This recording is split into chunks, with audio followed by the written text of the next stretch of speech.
Are you ready? A Shot of Wrestling, episode 298. And away we go. Is that the best that you got? We about to go live. Are you ready to rock? So take a shot. Oh, so take a shot. Oh, yeah. I'm a street breaker. I'm a heartbreaker. This is my yard. I'm a mold raiser. Rick Flair, Nature Boy, about to seek and destroy. It's an SOW. Let me hear you make noise. Take a shot, boy. Is that the best that you got?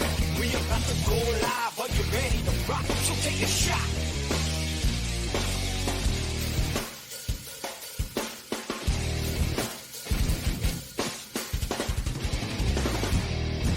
Hello, everybody, and welcome to episode 298 of A Shot of Wrestling. 2 episodes away from episode 300, and I hope my co-host will be there for that big monumental event. Hell, I hope he's here by the end of the show, because we are officially on Baby Watch. Mark Schwann, how you feeling, Dad-to-be? Oh, my God, dude. TikTok, nervous, right? bro. TikTok? Any minute now. TikTok, dude. My whole life is going to change. Yep. And I think right now we're starting to search for a new co-host, right? Until I come back. Oh, nice save there. Until you come back. I like how you saved that at the end. I am coming back. Okay. Yeah, Green Man said the same thing. It took him 2 years, but okay. Again, I'm not Green Man. Mm-hmm. I'm not Green Man, so. Mm-hmm. But, let's stop bickering here because we do have company with us. An actual old high school buddy of mine who's done some work in the wrestling world. Let's give it up for West Dustin native, Henry Beckman. What's up, my man? Hello. How's it going? Doing well, man. Doing well. Is he here having a baby soon? So nothing new. Oh, yeah. It's definitely a big change, I'll tell you that. So be prepared. But I will say maybe to help out. Maybe to help out. There will be some sleepless nights that he could maybe join the podcast. So, you know. You hear that, buddy? You hear that? There's a chance. Okay. It's a slight chance, but there's a chance. So you're telling me there's a chance? Yeah! I can't tell if you're hoping for me to be gone or if you're worried that I'm going to be gone. I really can't tell.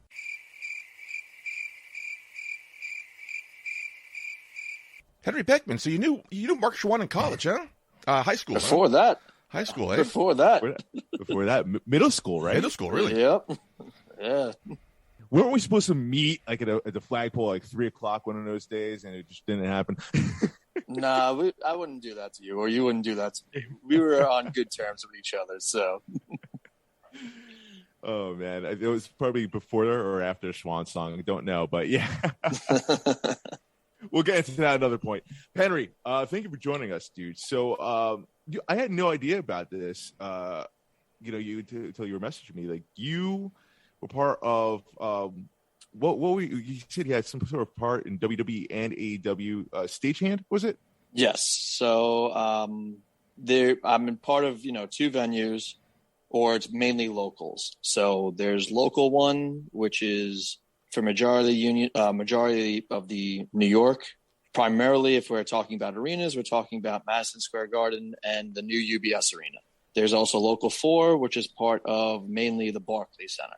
So I've done both of those locations. I've done multiple, WWE events at those locations, as well as the new arena. And I've also seen, I could tell you personally, at the UBS Arena, the difference of, sales between the 2 venues too, or the 2 companies, I should say. Ooh, interesting. Can we get the lowdown for that? Yeah, we could definitely talk about that. I can't tell you numbers, figures, or anything, but I could tell you, from seeing the seats and everything. So recently, what was it? November, December, I want to say, was their last time they came around. Was that AEW or WWE? Both of them. So both of them. It was right around the same time. So AEW wasn't. No, WWE did the Survivor Series weekend in Barclays. Yes. And then I'll be honest, it was a short turnaround to go to the new arena, but they were trying to go into the new arena before AEW. And when they went to the new arena, most of the top seats were blacked out. You can't see this because, TV, you're mainly seeing, the lower bowl and all of those seats. But when you saw the top bowl, curtained off, it doesn't look like for good ticket sales. And I'm sure if in New York area you saw at that time, it was like buy one ticket, get another ticket free. And there was like buy one ticket, get 2 tickets free. They were trying to give away tickets. That was for WWE. That was WWE. And then yep, good. This has been quite for years. We've been hearing stuff about this WWE. You see like fans taking photos of those spots, those empty spots in the stands. I have to say the one and only show I've been to AEW was in Arthur Ashe Stadium. Okay, that place was like legit. Yeah, that was 18,000 sold out. It was. I was there too. It was an experience. Definitely an experience. I was glad it was indoors, and the roof was closed, so because you never know what that weather could be. But yeah, it was definitely a show, and who knows? We've heard, when you were there, they were talking about trying to come back. Who knows when? But with that being said, with AEW, it was a fantastic crowd, man, and a great show all around. But then they came back to Long Island UBS Arena. I think it was a month or two after that. So how was that crowd in comparison? So when that crowd came, it was like a week or two also after WWE came to UBS. And the upper seats were open, and they literally sold more seats than WWE. Wow. When you're looking at the two. Hear that, buddy? Yeah, I heard that. Looking at the calendar, we're going to see this again. Because, what was it, May 6th or May 7th? It's the Friday. SmackDown's coming to the Coliseum. The following week on Wednesday, AEW is going to UBS. That is definitely fascinating. Could this be part of the reason why too? Like sometimes, like I'll listen in on SmackDown, right? For example, and it does seem like they're still piping in the noise like they did at the Thunderdome.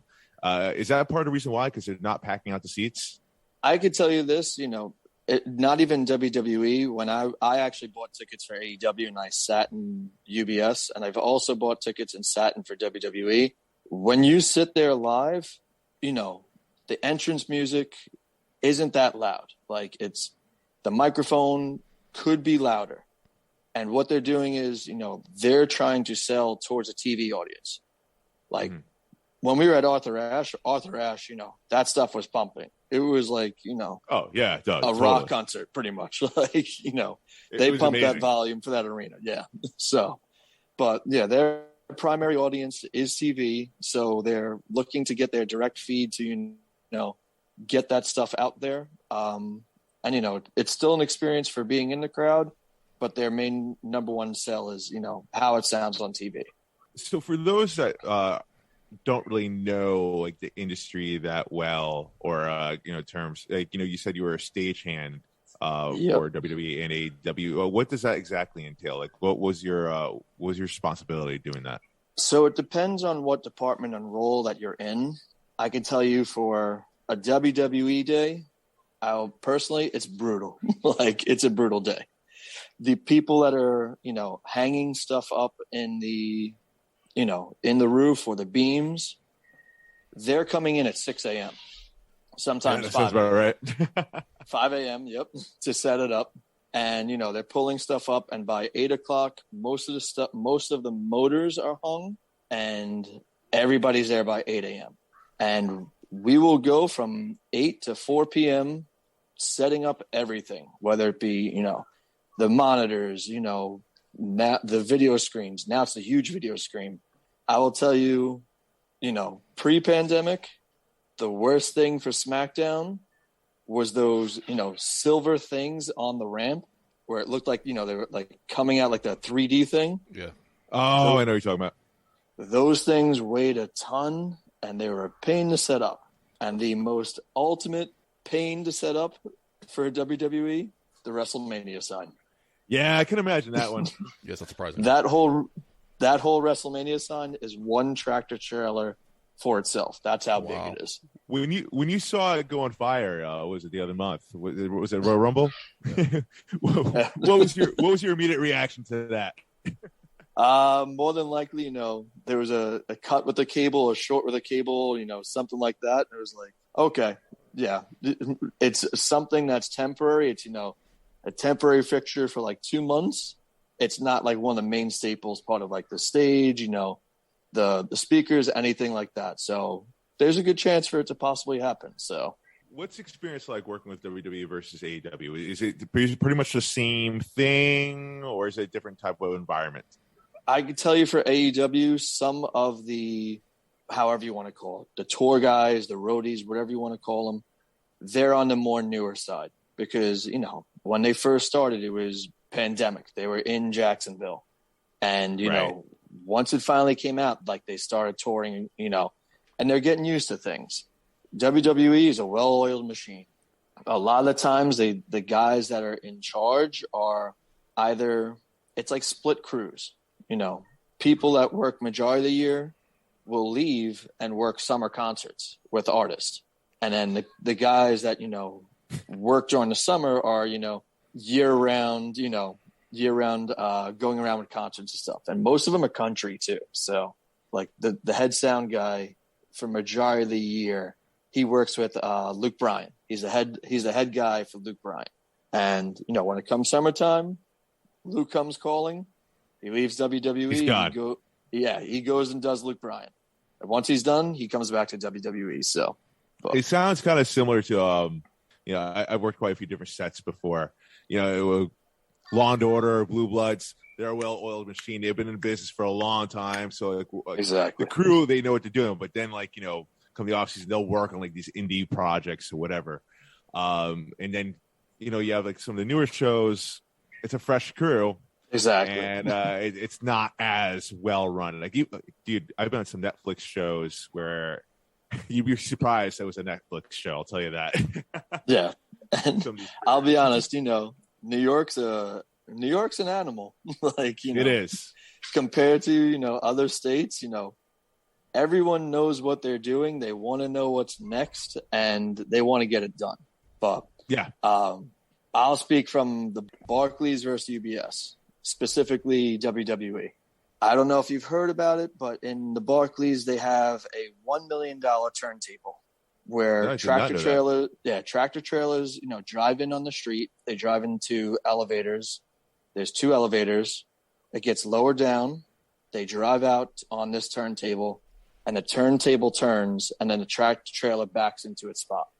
That's pretty cool, actually. That's cool. If an elevator or that turntable breaks down, you're done for the night.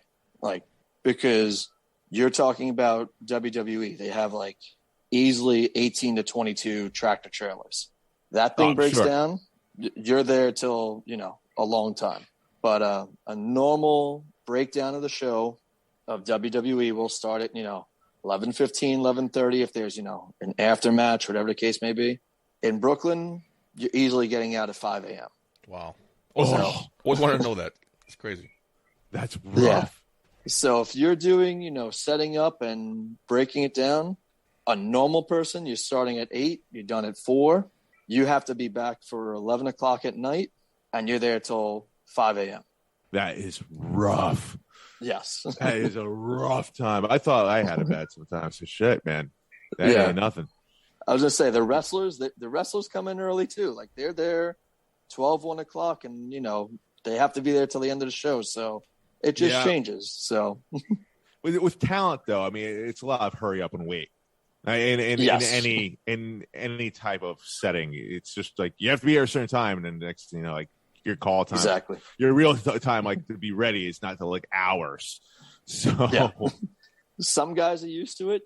I've met a couple of them, and they're cool. Either if they're a heel, face, whatever the case may be, they're some would be surprising to you. So, oh yeah, no, for sure. It's true saying. Some of the biggest heels are the biggest faces in real life, and some of the biggest faces you'll see are the biggest heels in real life. That's a fact, Jack. Putty, do you have any questions for my boy here? I did have a couple, but you asked them already, so thanks for reading my mind. Do you want to know the best, real life heel since we're talking about it, and one of the best baby faces? Go ahead. I'm intrigued, Putty. It's your show, buddy. I just took over. Yeah. What else is new? Go ahead. We're not here to take part. We're here to take over, all right? But best baby face, I'll give you 2. Finn Balor. and AJ Styles. That's believable. Actually, I'm actually a little surprised by AJ Styles being the biggest babyface. Really? Yeah, Not to say that he was a dick, but yeah, he's not afraid to come over, say hi, check out, see how's it going. As soon as he comes off, he's got to put that bulldog hat on. But you know what it is? It's that indie background though. Like he's been in every single type of arena, for bingo halls, you name it. Respect goes a very long way in the locker room. So I'm actually not surprised. Now that I'm thinking all the way through, okay, that does make sense. All right, biggest heels. Biggest heel. He's currently a heel and has a TV show. You want to take a guess with those two? Huh? The Miz? Yes. Biggest heel, really? He seems like such a nice guy. Biggest heel. No, not the Miz.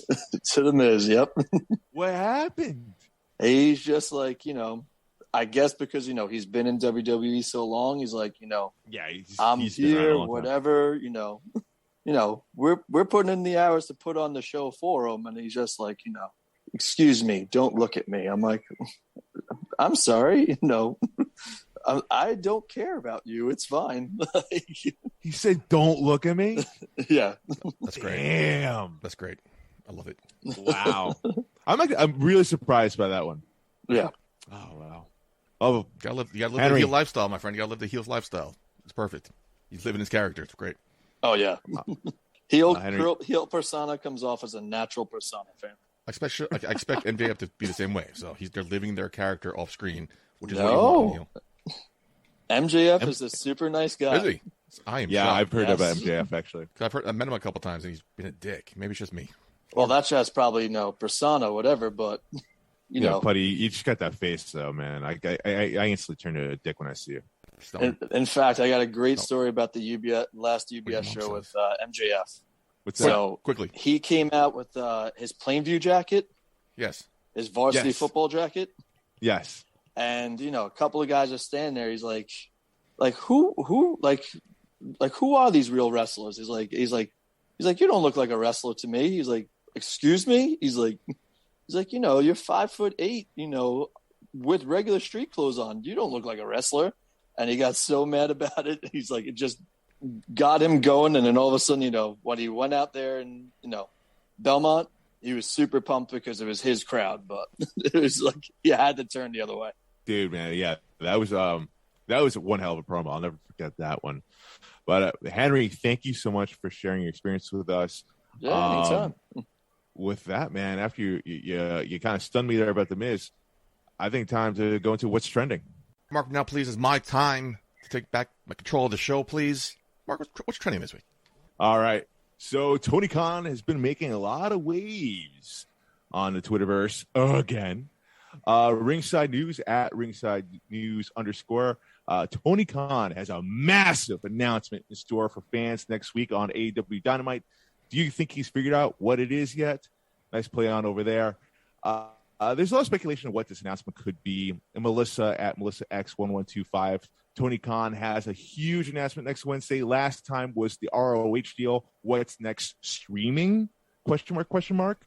Could be a possibility there, man. I mean, what do you think about this? Do you think it's finally time that AEW is going to have a streaming service? Is that the announcement it's going to be, or is it going to be a talent? Is it going to be something completely different? From what I heard, the whole HBO streaming deal was rumored when he announced the ROH thing, which haven't a peep since. Came out last week. They're going to be streaming on the New Japan site.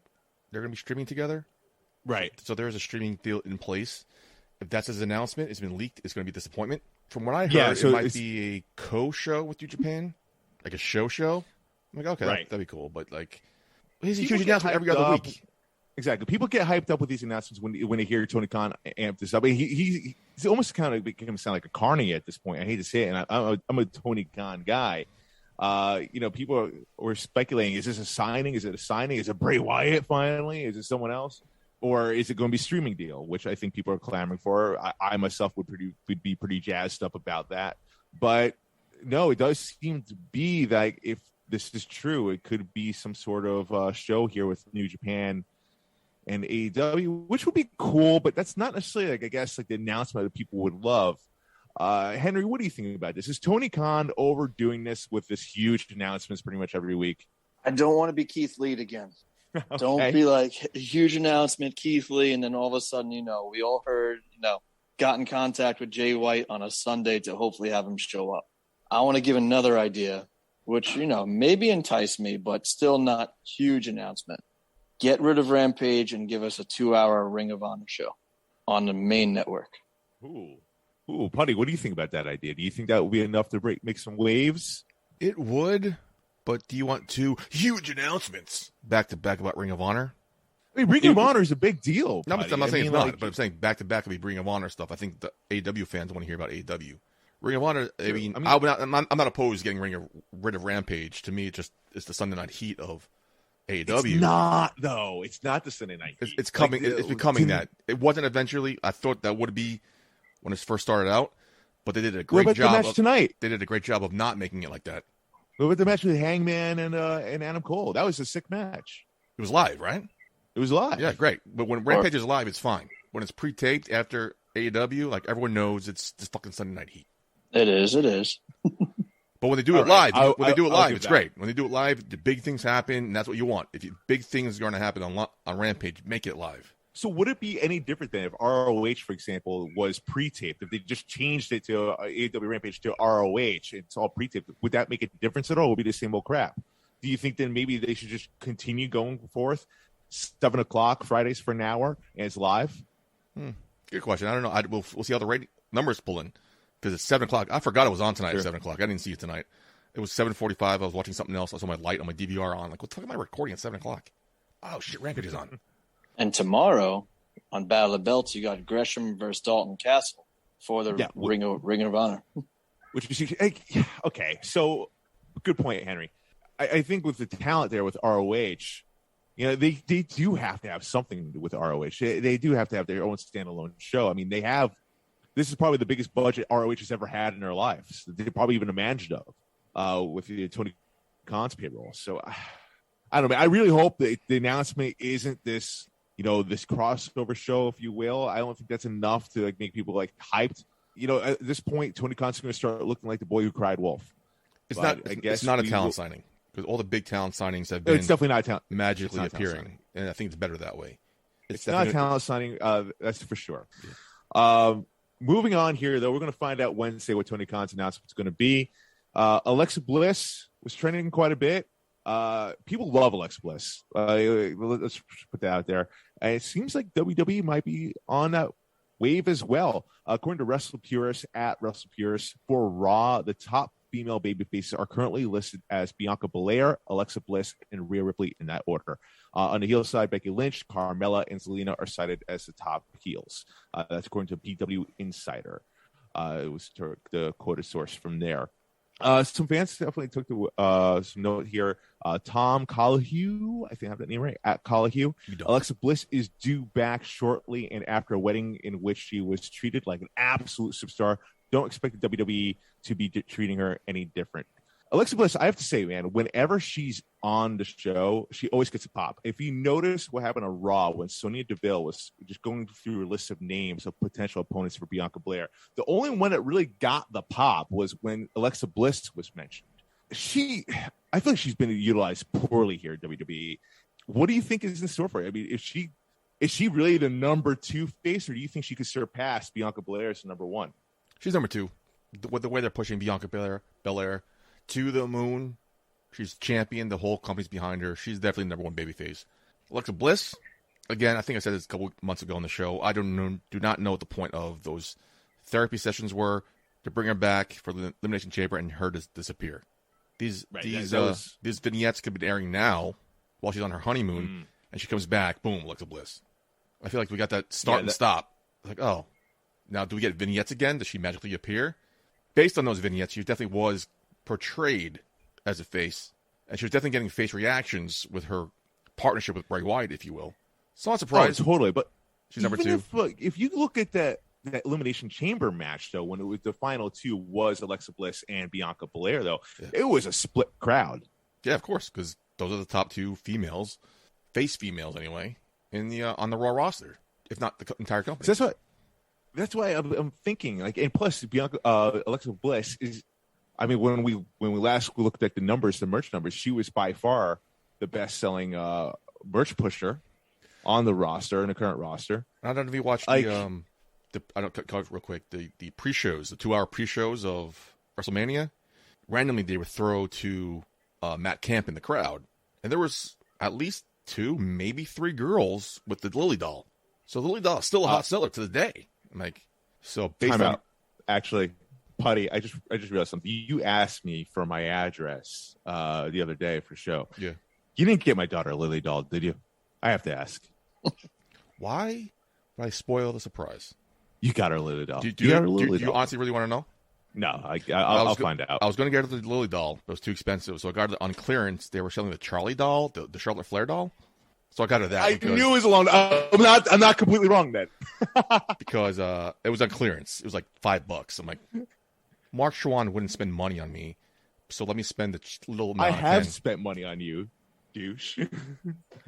So, but no, I appreciate the Charlie doll. It's pretty funny. I was not far off for the record here. It's not the Charlie doll. Switching back. I thought about it though. Oh my God! So I'm okay. You're totally. So I'm guessing I'm going to find out soon enough. You're totally wrong. All right. Okay. Henry, so what do you make of this? Alexa Bliss, man, do you think that she could surpass Bianca Belair as the number 1 face in the Raw women's roster? First question is, which Alexa Bliss is coming back? That's the first question. I think they have no choice but to go back with the same that we've been seeing, like the Wyatt gimmick. The Wyatt gimmick. It's been working. It's a seller. Bliss. I thought it was going to be the therapy was going to bring back the goddess, but based on what we saw with the Elimination Chamber, it's the Twisted Bliss character. The Twisted Bliss character. It makes sense because she's over as opposed to as a face. The goddess never going to be over as a face. I mean, here's the thing. According to Alexa are the GOAT at Alexa the GOAT. Interesting Twitter handle. So WWE does value Alexa Bliss, but why is Rhea listed face if she's turning heel? Good point here. Rhea Ripley is listed number 3 face, but she's going to turn on Liv Morgan here at some point. That's what it looks like. So that's why, to answer your question, Henry, if Rhea Ripley is going to be turning heel, Alexa Bliss is a goddess. I don't think would necessarily make sense if they're going to keep her as a face. Then who takes the 3rd spot? Liv Morgan? It's a possibility, but then Liv Morgan and Alexa look similar. You can't put them 2 and 3. I just feel like with a Rhea Ripley heel turn, giving Rhea and Liv a good storyline that's not for the title. Liv Morgan was getting a push under Becky Lynch. I think that would definitely catapult her up to number 3, whether a similar look or not. Would it not? It could. I could even think, they try to push a new person like was it Raquel Gonzalez or her new name as a possibility. Rodriguez. But she's on SmackDown. So, wait, are we up for a draft soon or no? It's around that time. It's usually around October, but they just had one. I think lately they've been doing it every 2 years. So we'll see in the summertime. Summertime, they usually announce it. Okay, so who knows, man? It could be someone new. I mean, it looks like they've been doing call-ups like pretty much every other week now. The entire crowd, based on her rivalry, I guess, storyline with Becky Lynch, the crowd loves Liv Morgan. Totally. And based on what we're seeing lately, she's got one of the most followers on social media, too. Everyone loves her. And what I've seen, again, going back to the pre-shows, people are talking about it. Everyone's talking about Liv Morgan. So if she's going to be number 3, I mean, she does look similar, but the crowd's behind her, and the crowd wants her the same way they wanted Bianca Belair. So I wouldn't be surprised if she moved into that number 3 slot. Is Liv Morgan ready for that? There's another question. I can't help but ask that question. I was going to move on, but you asked me that same question during her match with Becky Lynch, if she's ready to win the title. I said no. For number 3 spot, the way the crowd's reacting to her, I said yeah, slow burn that one. I feel like I was getting behind Liv Morgan a lot during the Becky Lynch storyline. Becky Lynch really helped catapult Liv Morgan to a different level. I feel like since the storyline, she's taken a step back, if you will. I'm not. Remember my knock on Bayley? I wasn't necessarily seeing the consistency with her, and then eventually she found it. I mean, I know Liv Morgan's still young, but I feel like she's kind of inconsistent in this role. When she knocks it out of the park, she does it, but then she kind of could easily fade into the background every now and then. Here's a storyline for you. Everyone that's ever been with Alexa Bliss always gets taken away or turns on her. So she decides to step up and do it by herself. Or are we all being swerved? Is Alexa Bliss really going to be the one joining Edge's stable? No. Oh. I don't see the fit there. Rhea Ripley does make the most sense, right? Yeah. For that, I think the three of us agree. Rhea Ripley is definitely turning. Definitely. It's good. The way they're building it, yeah. But moving on here, Putty, you're going to love this one. It's Okay. another NXT call-up. Can't wait. Love me some NXT call-ups. Can't wait. Chan Man at Chan Dran the Man. Damn. LA Knight managed Mace tonight in a dark match before SmackDown. Looks like it's happening. Then I see a photo here. Beastless. LA Knight is finished. Showing LA Knight in a suit with the mic. It looks like as a manager. Looks like LA Knight is a manager, guys. Kev Castle. Yeah, that guy. Kev Z Castle. Took an alternate route here because a lot of people were bashing this, saying LA Knight is a manager. That can't be a thing, blah, blah, blah. Just trashing this. Kev Castle kind of veers the other way here. Looks like LA Knight will be a manager / wrestler. First guy in his stable is Mace, who I wanted to see WWE do something better with. This could be it. Word is it will be like an old Roddy Piper deal when Piper was a wrestler manager in 84 to 85. If anyone could pull it off, it's Knight.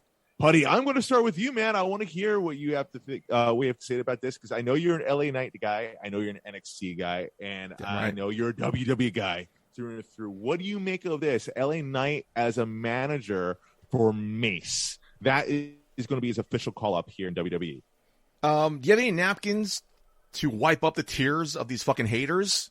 Oh, I knew it. Fantastic. We talk about LA Knight is 39 years old. Obviously, with someone in NXT, he can still go. He can still deliver. Managers are a lost art form in WWE. They're going to bring him back. You're going to follow the mold of what MVP, I felt like, is bringing it back. MVP has done a great job with Bobby Lashley. Hopefully, he does a great job with Omos. If anybody can, it's going to be MVP. LA Knight is the best talker, if not top 3 in the company. If you're going to make anybody a manager, it's going to be L.A. Knight. Not only can he win the crowd over with his charisma, he can put somebody over. If that's his name on the main roster. We don't know if that's definitely going to be his name still on the main roster, by the way. Okay, but it has to be that 3-syllable thing. Does it? Pairing with, yeah, of course it has to. It could be a completely different character. It could be a completely different character. You don't know. Can we pause? Let's take a time out. Yeah. Mark, your hater rate is empty. Want to go refill it real quick? No, I'm good. It's filled up. Really? Oh, okay. It seems like it was empty to me. You've been chugging it all the fucking 5 minutes. LA Knight, there's absolutely no reason to hate this. LA Knight is a great in-ring wrestler, great in-ring performer, but he's also great on the mic. Mace was a good wrestler. Then he was given this retribution angle, and then he got lost in the shuffle here. So I was surprised to see them paired together, but I am really excited about this. I'm happy to see LA Knight in the main roster. Really excited. Yeah. Wow. Happy to see LA Knight in the main roster. Happy to see him paired with somebody who needs a manager, as in Mace, whatever his new name's going to be. The only part I agree with there. Okay. But yeah. Again, why am I going to hate something when I haven't seen it yet? Stop fucking hating just to hate AEW fucking marks. Okay. So, LA Knight on the main roster, I'm all in on this. Let me see what can happen. If it sucks, I'll be the first person to say it sucks. But based on what I know about Eli Drake, LA Knight, it's not going to suck. So I have about a quarter's worth of input to go along with this. You have 2 minutes. I'm going to pause on that. Henry, I'd like to hear your point of view on this. It's a wait-and-see approach. Thank you, Henry. Okay. You're welcome. I will say on this note, I do have to step away, and it's been a pleasure. And I'll be listening to the rest to see what happens after this. Thanks for your time. Hope you come back soon. Appreciate your input. Definitely. Henry, thank you very much, man. You're more than welcome. You're more than welcome back anytime, especially when I'm not around. Preferably, I prefer that. We can make that work out. We'll see how it goes. Great. Well, it's been a pleasure, guys. Be good, man. Take care. All right, so Putty, I am not in agreement with you, obviously. Wow, really? Hate on it some more, please. Hate.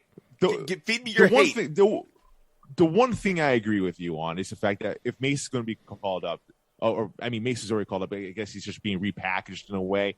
Yes, he would absolutely need a mouthpiece. Fine, so be it. But LA Knight, right? You mentioned his age 39. There are plenty of wrestlers that are still active, very active, that are older than he is. Name 3. I don't know. Name 3? Yeah.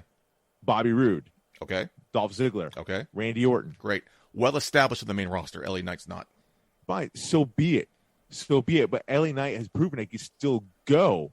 He's worked with the younger people here, man. Like if he's regulated just a manager role, I think that's a waste. Personally, I think that's a waste. I think that would just be LA Knight collecting his paycheck until he's ready to bounce. But here's the thing: if he is in that hybrid role, like Sami Zayn was in a hybrid role like that not too long ago, then maybe it could work. I'm curious to see what the name changes. It looks like it's going to be a different character, the way his hair was styled and everything. It looks like it's going to be a completely different character. I'm curious to see more about it to make a full judgment on it. But off what I'm seeing and off the premise of like what I've seen WWE done with these NXT call-ups, I don't have a lot of faith in it. Yeah, it seems your mind's made up already. But I'm going to sit back, relax, and enjoy this. I'm excited to see what he can do. If it's a new name change, I want to say I don't see that happening, but I wouldn't be surprised if it was either. But if anybody's going to be a manager, they're going to follow the MVP format of the last 3 years. LA Knight's a great candidate to do that. Was he injured recently or no? That's what I was meaning to ask you. Not that I'm aware of. Okay. So then I personally then don't get it if he's just going to be in a full-time manager role. Then again, we don't know for sure if that's going to be the case.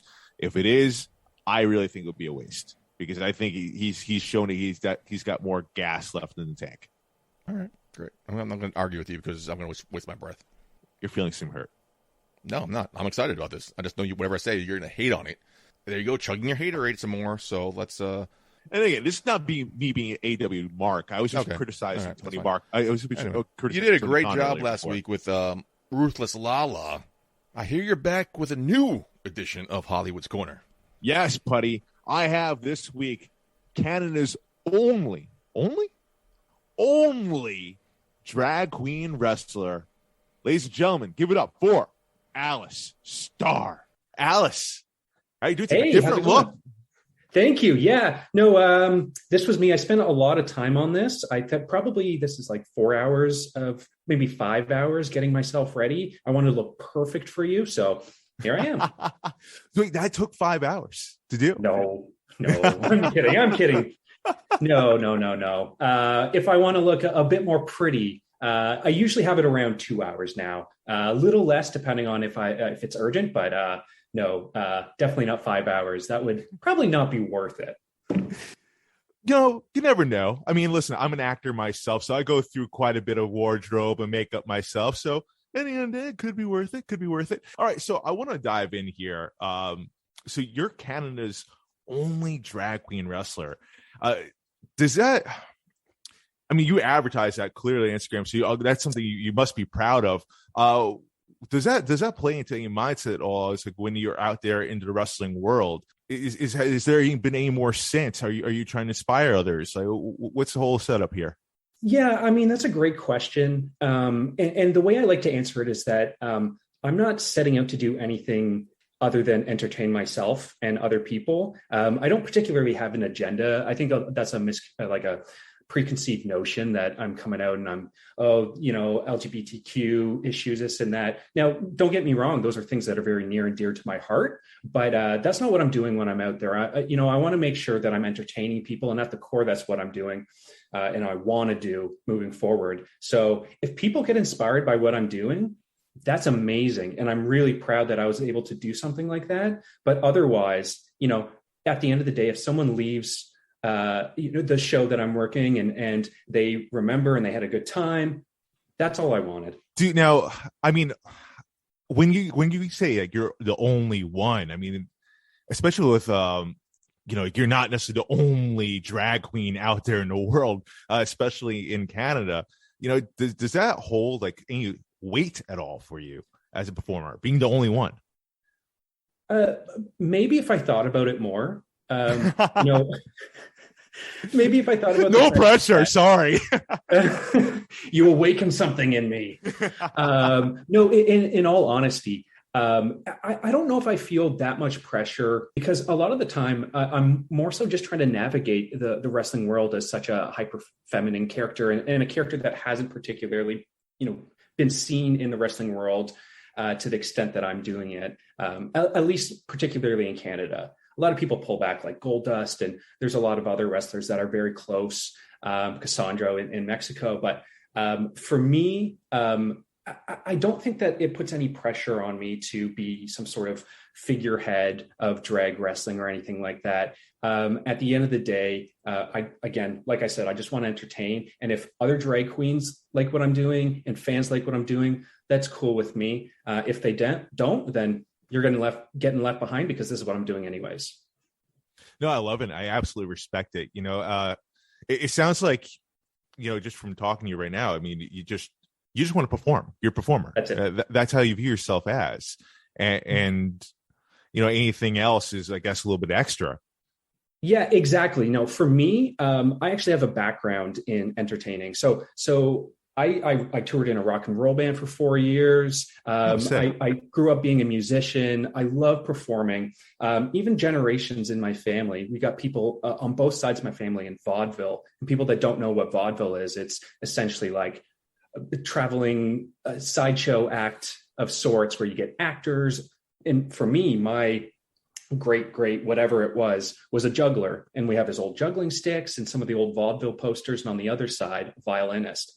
Passing it down. My grandmother was an organ player in the church. My grandfather played guitar. My brother plays guitar. My second cousin was a rapper.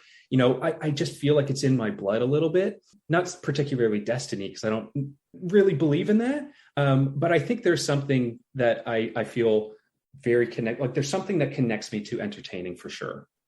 So then why wrestling? I mean, you mentioned before, rock and roll, sing, like, you have a musical background there. And of course, with music and vaudeville, I mean, this just all ties into wrestling. But so why wrestling for you though? Yeah. So for me, wrestling has always been something I cared about since a little kid. The way I actually discovered wrestling, or really my love for it, flourished was with the SmackDown versus Raw video game that came out. Believe it or not. Which one? The first one. The first one, okay. Yeah, the very first one. I think it was 2006, 2007, maybe that one. Something like that. It was a good one, if I remember correctly. It was one of my favorites, yeah. And for me, I'm a huge video game fan. I wake up at 6 a.m. sometimes to play video games. Like that is part of my life. And, that's what got me into wrestling. I kind of fell out of it a little bit here and there, but I always loved it. It was just maybe I wasn't watching it as much. And it wasn't until maybe a couple of years ago when I started developing a character and I thought, yeah, like this works for wrestling. Wrestling and drag are the same things. You're storytellers. It's performance art. At the end of the day, you have a mission, and that mission is to go down and leave people happier than when they arrived. Or at least, feeling more emotion than when they arrived. And rock and roll, drag, it doesn't matter what it is. I love doing it, and I love having that mission. No, I mean, as a performer myself, I can totally relate. And of course, I mean, wrestling is just like its own unique beast, but it pulls from so many different worlds in entertainment. It's like, they say New York City is like a melting pot of different cultures. I feel like wrestling is a melting pot of different forms of entertainment. And it's just a beautiful thing. Yeah, exactly. And it's evolving too, right? You go to a wrestling show, whether it be indie, WWE, AEW, New Japan, it doesn't matter. You're going to see new characters and new personas and new wrestlers that you haven't seen and you probably wouldn't have seen 20, 30 years ago, right? Or at least in the capacity that they are and in the presentation that they are. For me, I love to look back on old wrestlers, but when I'm looking at people like Adrian Street or whoever it may be that a lot of people connect me with, while I love Adrian Street's work and I think he was a fantastic wrestler and entertainer, it was essentially a joke, right? And I don't want to say that as a derogatory term, but it was meant to really incite some sort of almost hatred towards that kind of flamboyance. For me, I think it also should be celebrated at the same time. So yeah, there's a lot of aspects to wrestling and it's evolving for sure. No, absolutely. And it's evolved quite a bit. It's still a weird place in the locker room. I'm sure you see you have a blend of the old timers who think a certain way, and then you have the young blood who are more progressive in ways. How has it been for you navigating through the different locker rooms? I don't know, how it is in Canada. Have you performed in the United States even yet? Or yeah, I have. Yeah, okay. I've been. I've performed with quite a few promotions in the United States, throughout Pennsylvania and New Jersey and New York. And so honestly, the vibe is pretty much similar throughout. I think a lot of people are a little taken aback because they don't see this type of look often. Generally, I get good responses. I'm sure, like I run into people all the time that don't particularly care for what I do. And that's okay. I don't really care. I'm not doing it for you then anyways. I get people saying, maybe I don't think my fans are quite ready for it, or I want to keep it family friendly, or those types of things, which don't really make sense to me because generally, I'm wearing more clothing than the male or female wrestlers combined. That's true. And I'm not always just walking down and shaking my butt and my tuchus and doing all that kind of stuff. Like, I love that you just said tuchus, by the way. Major props. I'm adding it into my repertoire every single sentence that I say now. So please do.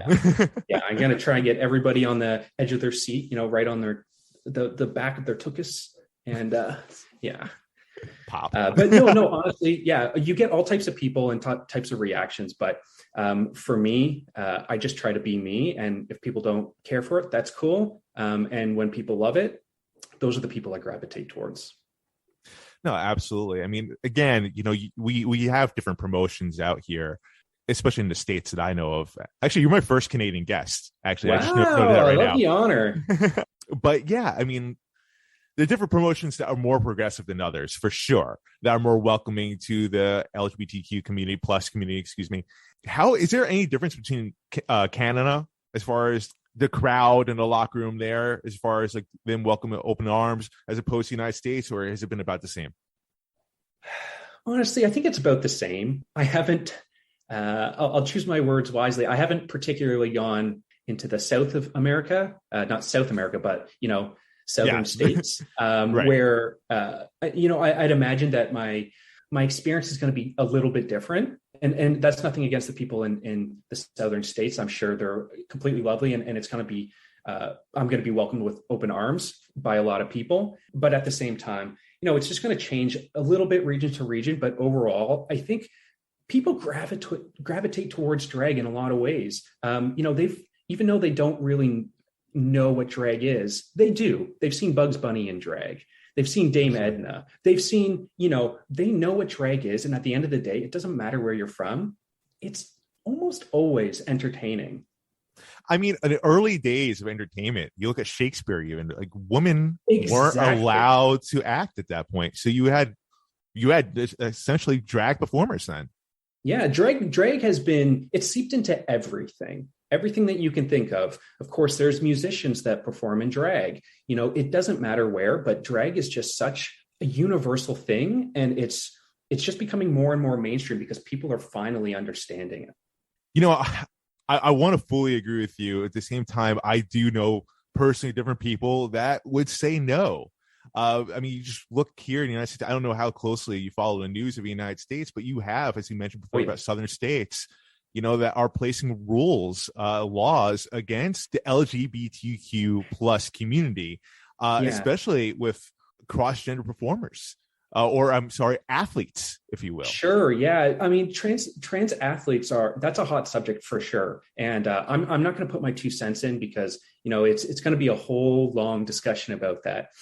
Totally. But at the end of the day, I think people just have to understand that you are not the center of the universe, and there are people that are different than you and people that live life differently. And also stop taking it too seriously. Life, if I took things too seriously, I wouldn't look like this today. Right. Calm down, enjoy what you love, do what you love, and just go down that path, and life's going to be fine for you. Don't care about anything else. That's what we should all be doing at the end of the day. Alice, I couldn't have said it best. That is a beautiful message that you set out there. I think it's best to leave it off at that. That's an inspiring message there to everyone out there who they think they might be a little different. I mean, hell, it's a wrestling community. We're all a little different, right? We're all carnies, we're all people that are not necessarily the fringe society, but we're people that like unique things. Wrestling is unique. It's a somewhat mainstream thing, but we're wrestling fans. You don't often say that out loud, but hopefully, the world is changing and we can say it loud and proud.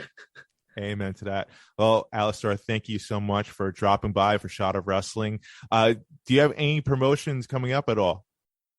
So I paused bookings until June, but after that, I'm going to be booked solid all the rest of the year. And there's some really special projects that are in the works. So just stick to my Instagram. And where can they find you on Instagram? At official Alice Starr with 2 R's.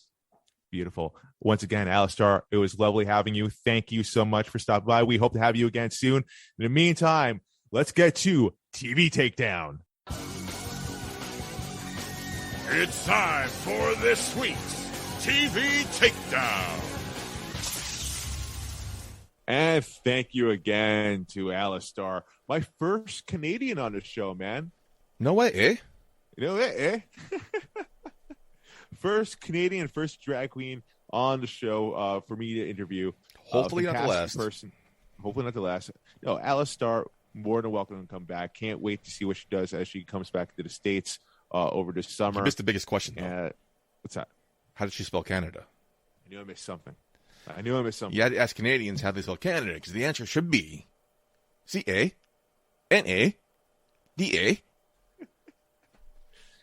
Alistair, you're listening. That is Michael J. Putty. You can find him at Michael J. Putty.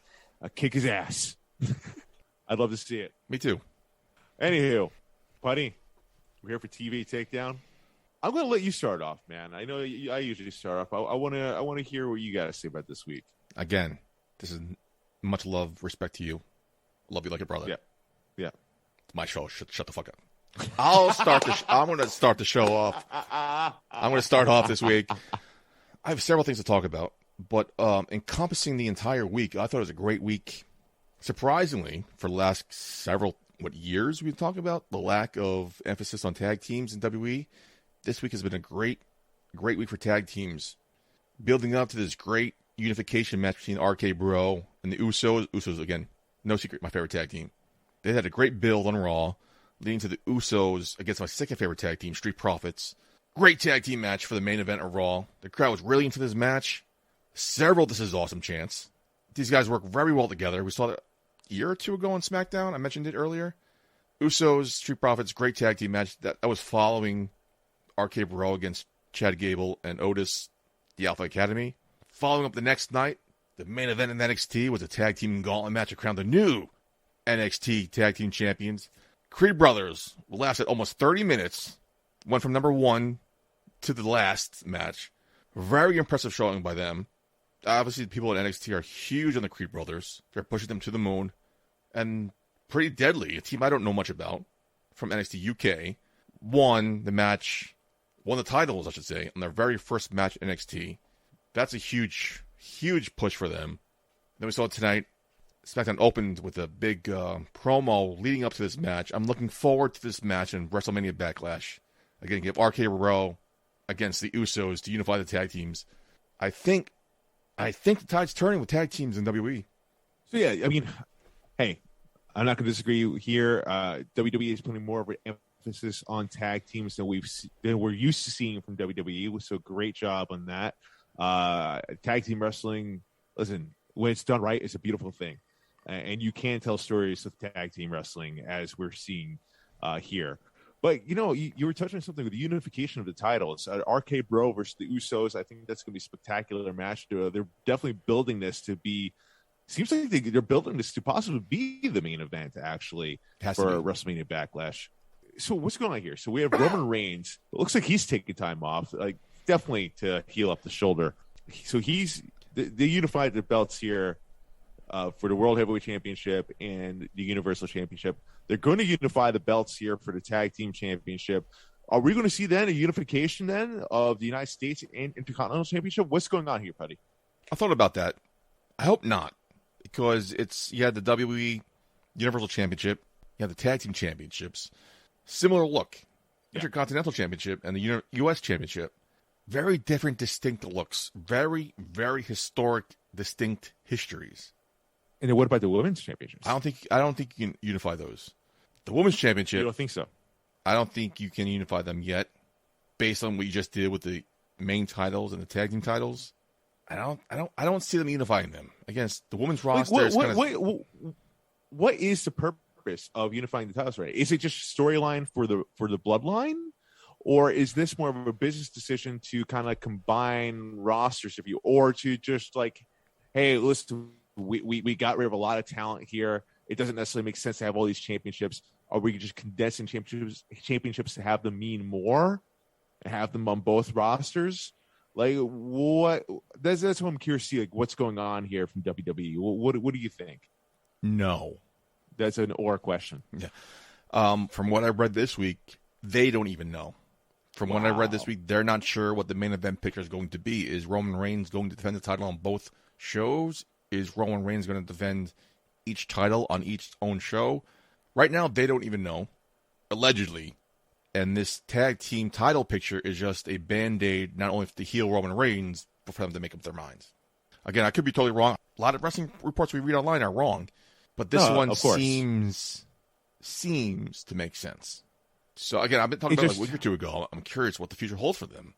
And the fact that they don't even know, I'm curious how that plays out. I think it would make the most sense, though, to unify all the titles right now. Because, as we said, the roster isn't as diverse. Diverse? Is that the word I want to use? Or vast. Vast is the word I want to use here. It's not as vast as it once was with all the cuts that happened within the last few years. So I think if anything, unifying these championships, they would definitely mean a lot more. And it would open things up to more fresh storylines, if you will.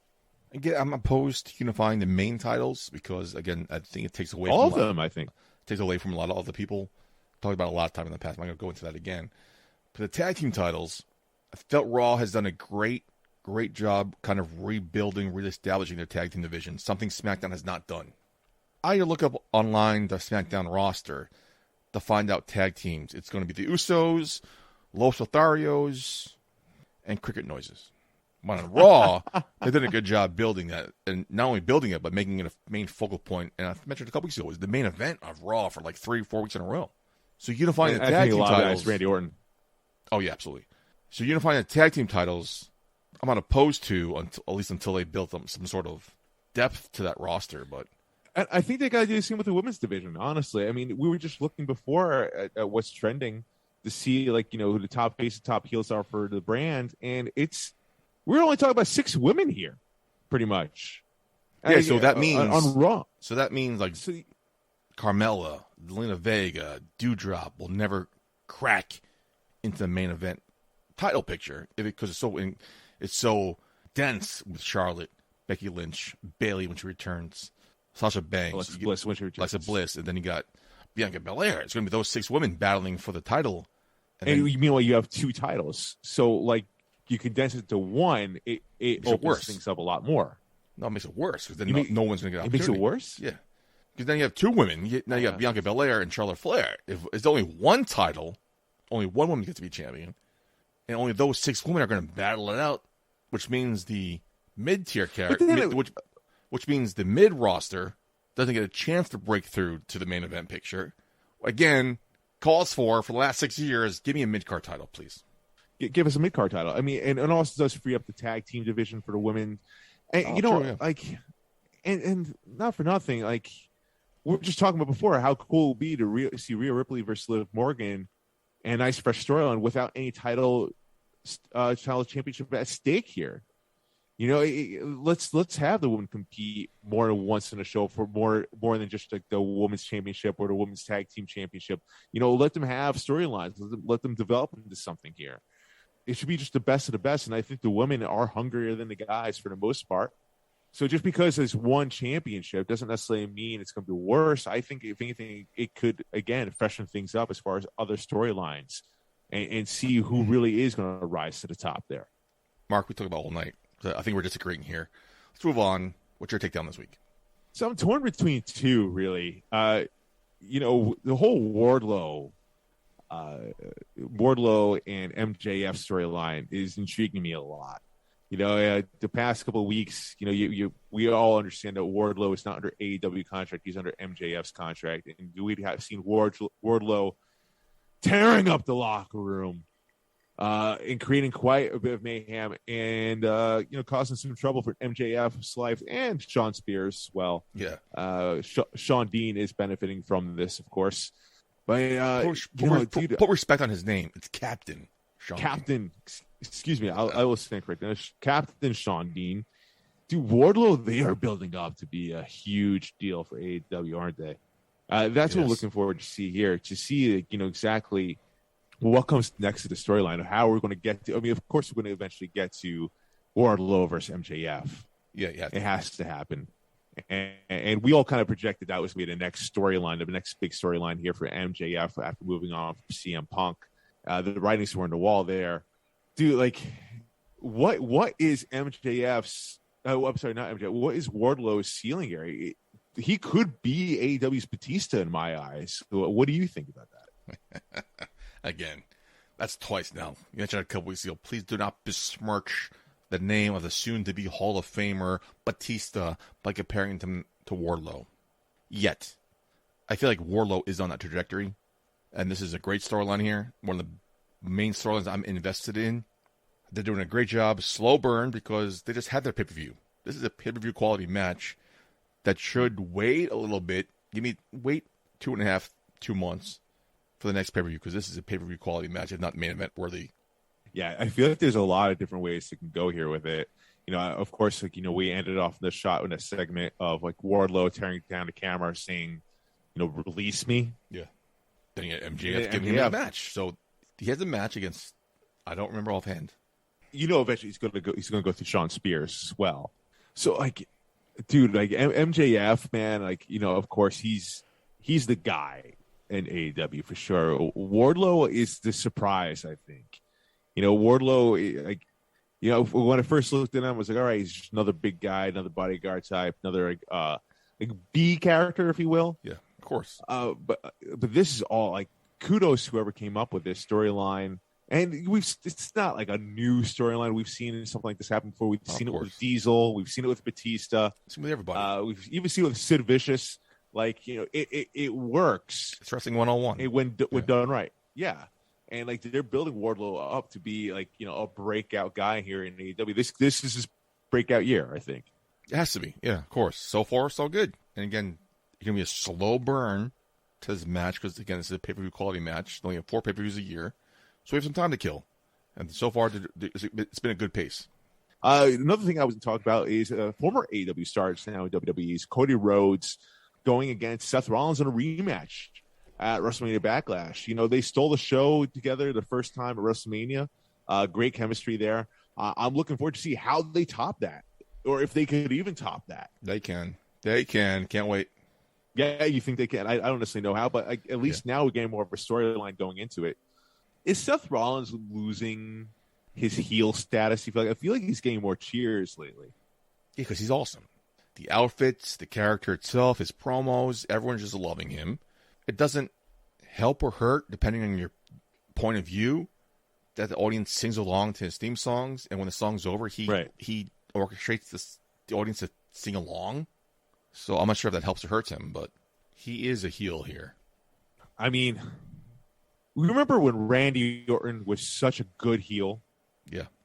When Randy Orton was such a good heel, when he was part of a legacy, right? Like, he was like sinister. He was evil. He was sick and sadistic. But he got so good at being a heel that the fans had no choice but to start cheering him.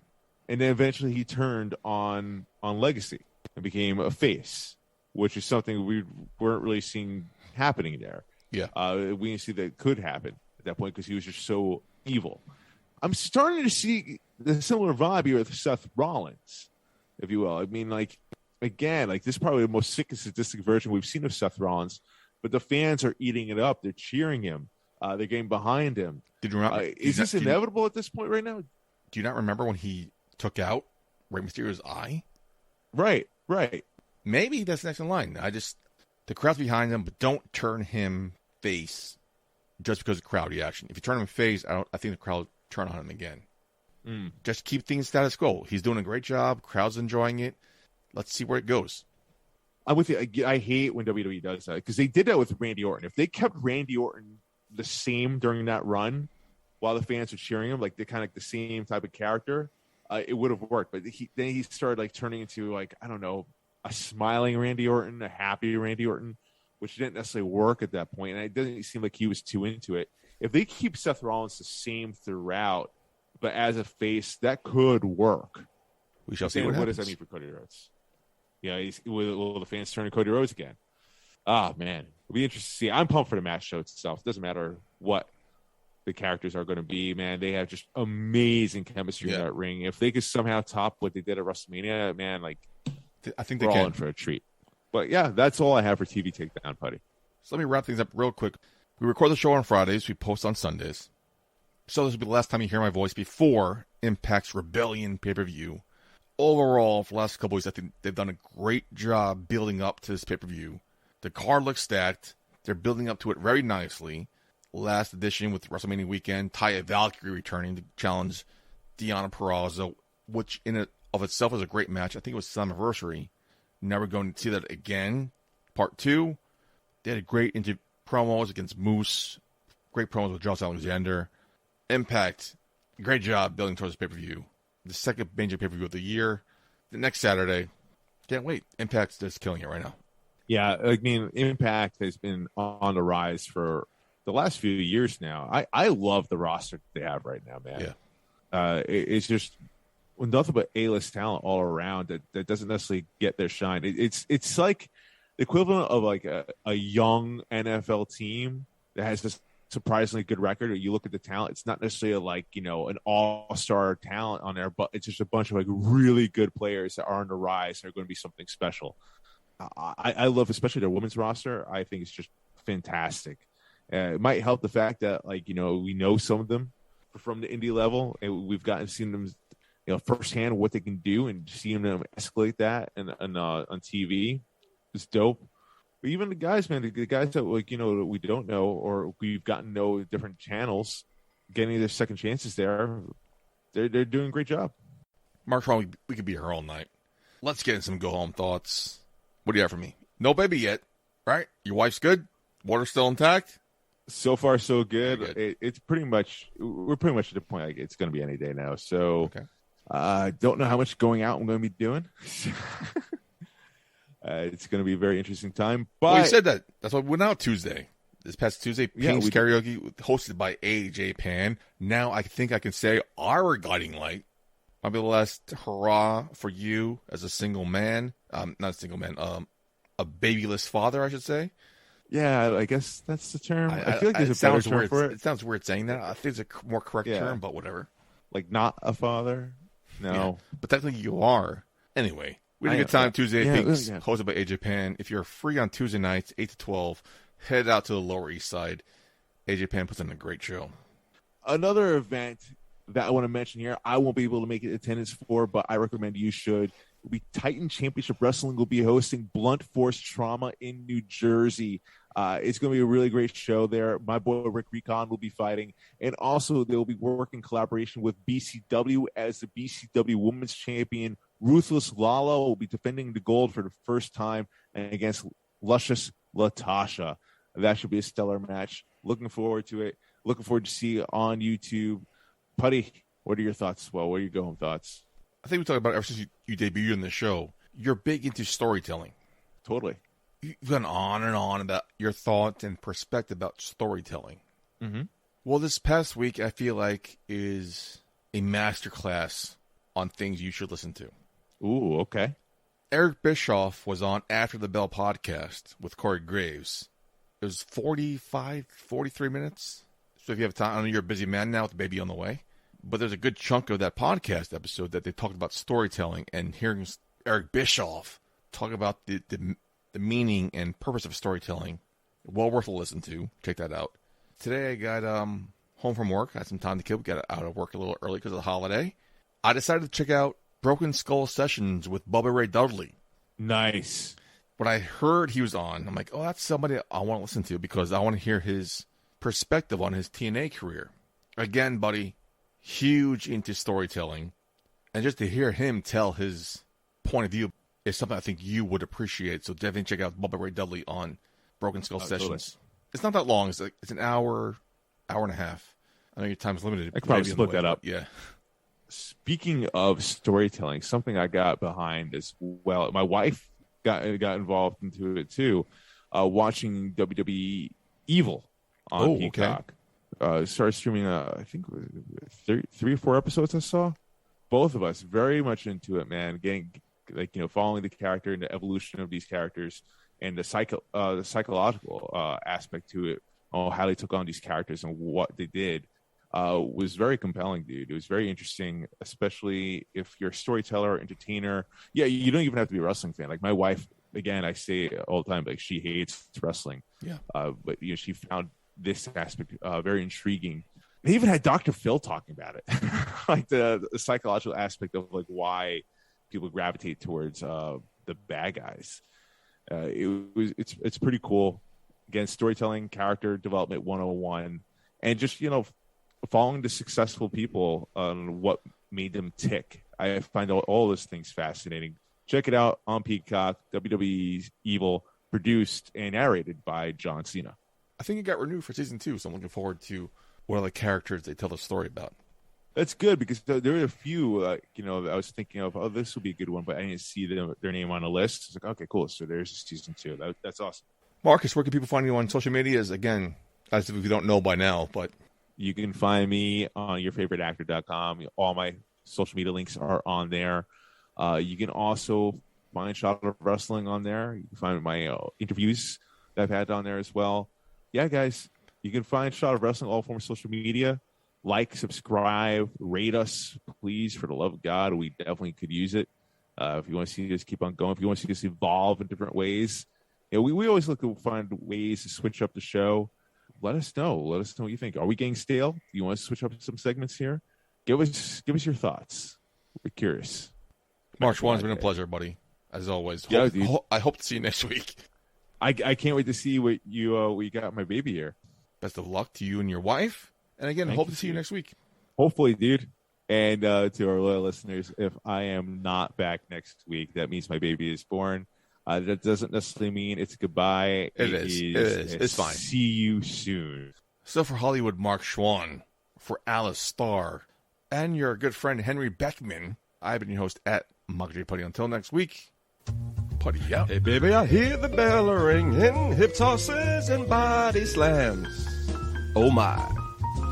And maybe you seem a bit confused, yeah baby, but I got you pinned. Ha ha ha ha. But I don't know what to do when I see them with that golden case. They're cashing it in. Authority all in my face. What is a man to do? Good night, everybody.